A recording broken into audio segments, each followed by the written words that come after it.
All right, we're getting packed up. Scott and I ran 2.5 miles this morning. Steve drove up to the top where we ran to an old mining relic. He's gonna shoot a little video of it for me. And the weather's kind of changing a little bit. I feel like we might get a little bit of rain. There's been a few drops kind of falling here and there. Nothing of any consequence though. I don't know what our plan is. We're gonna backtrack out of here and come up with one. Unless we go over to the far west side of this forest, we've kind of explored this one as much as you can.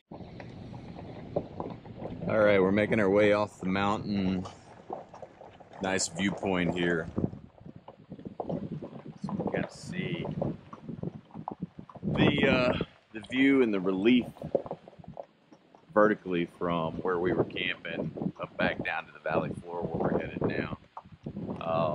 It's a pretty good road. It's really rocky, but I mean, I think in dry weather you can drive a two-wheel drive car up this road if you're careful. Two-wheel drive truck. You need a little bit of ground clearance because there are some rocks here, so definitely you'd want to be safe with that.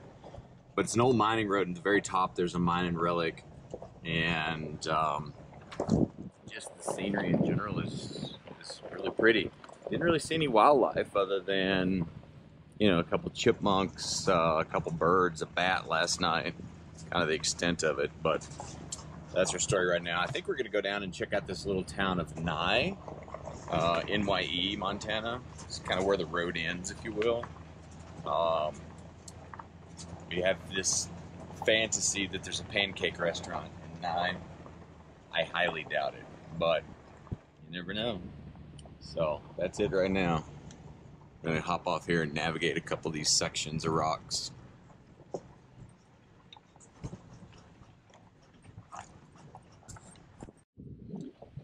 My faithful partner, traveling partner here, is really excited about this mountain road. We're going to check out this area called Picket Pen that this guy last night was telling us about on an ATV. So it was a really cool area, very unique. So we're kind of heading out this road now to check that out. Scott's in the back seat dreaming. If you can hear him. Of course he stops when we get the camera out. He starts it again. I'll try to get it on video, but it's pretty interesting looking rock formations here for sure. West Fork of the Stillwater River. We just crossed over. So I'll update you as we get to maybe Picket Pen.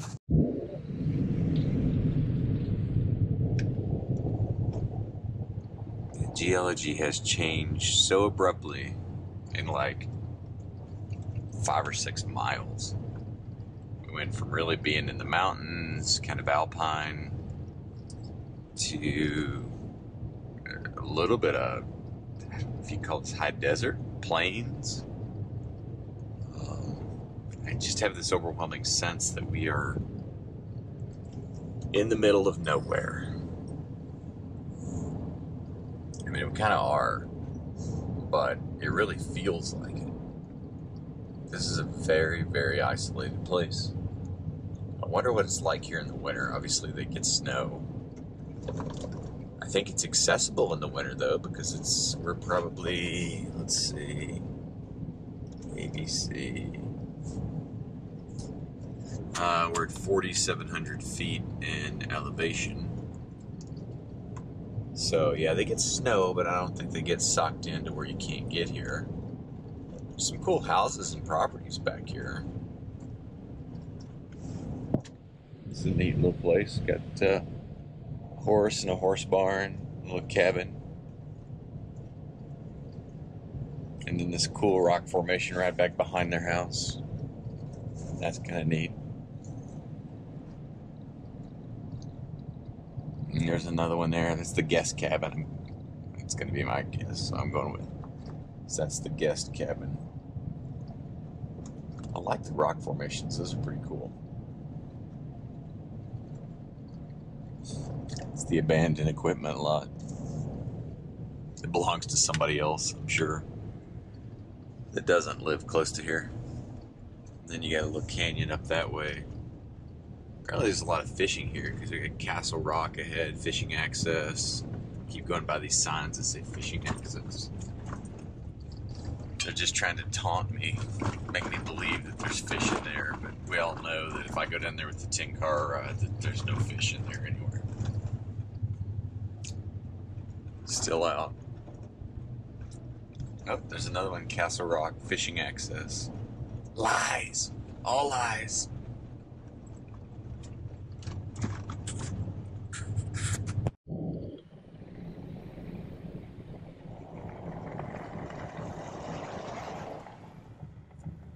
They've been using that dump truck for a while.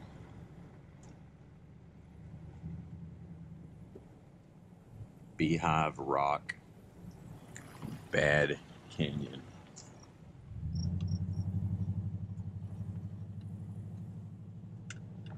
Oh, nice river.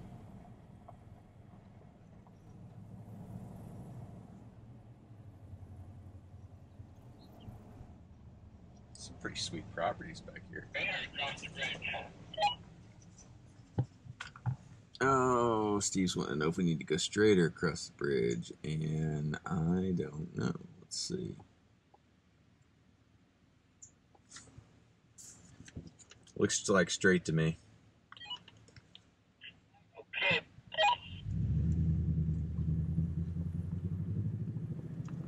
I think this is the Stillwater River. It's Beehive Rock right in front of us.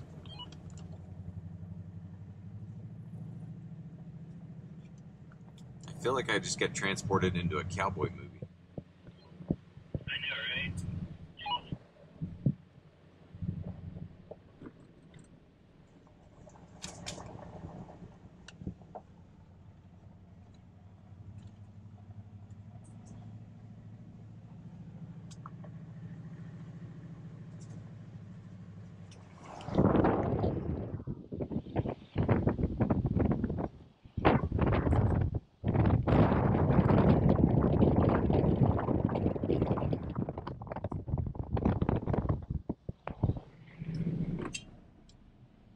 People live back here, which is fascinating because it is very, very remote.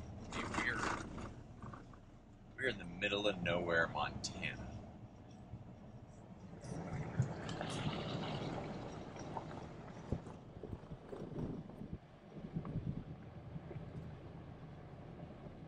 And it's an area, I mean, it looks different than I would expect this section of Montana to look. It looks so different from where we spent the night last night.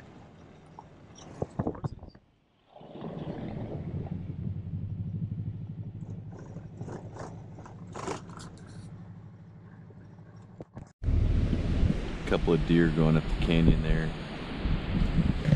Right there. Let's see.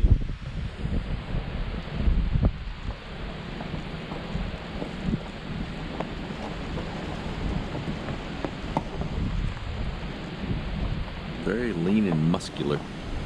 It's a cool samurai. This is Absorki, as Steve says. I don't know what's right.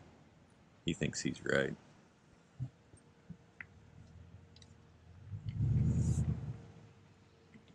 I mainly just want to see if they have a pancake restaurant. See a cafe.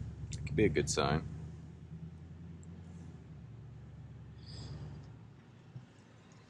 Stillwater Printing, Cloud9 Quilts, Fabrics, and Notions.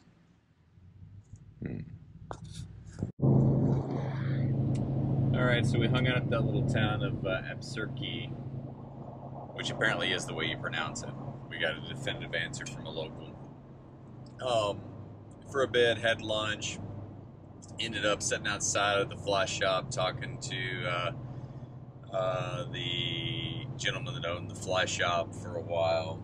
And now our plan is we're heading west on I-90 to a town called Big Timber. We're getting off at Big Timber and heading to a town called McLeod, M-C-L-E-O-D. which is kind of the access to the Boulder River and Boulder Road. And it looks to me like Boulder Road goes the deepest into the Custer Gallatin of any Forestry Service road that you can get on. So we're going to go check that out and probably camp out there somewhere tonight. Maybe do some fishing, we'll see. Cruising down Old Boulder Road towards McLeod, Montana, which should get us access into the Custer Gallatin National Forest. It's nice back here. It's kind of old school farmland. Looks like a barn dominium over there.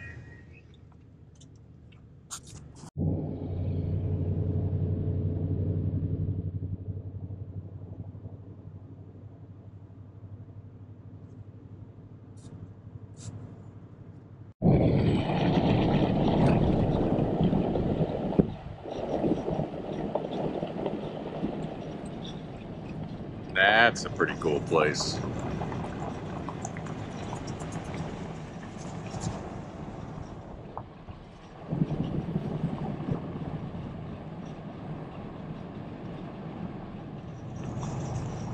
I like it.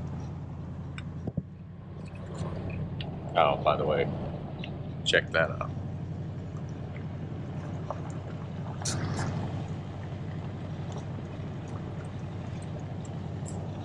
Here comes a pin gauzer.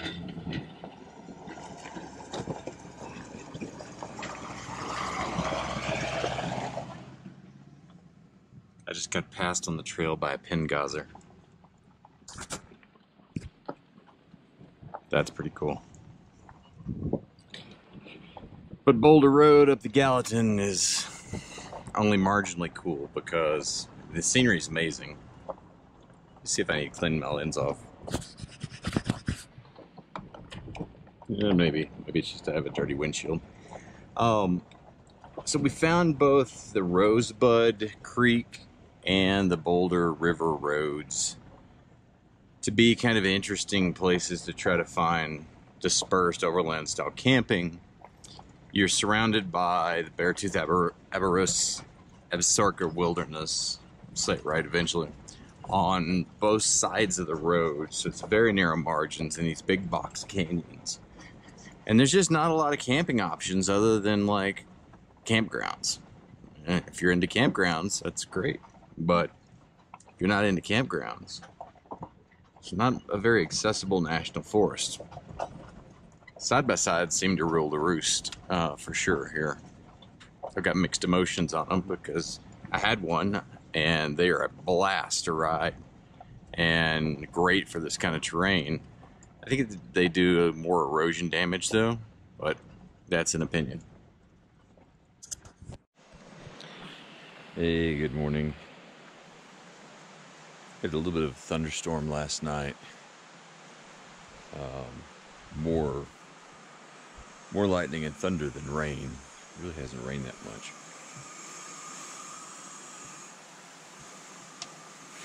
I'm making some cowboy coffee here. It's trying to boil over. Heck, do a bit of a deep reset today or tomorrow. Really clean the trailer and the truck and kind of get things back in order. Because I've been just going with it for a couple weeks now. But it's time to kind of get things reorganized, reset, and cleaned. Scout this morning.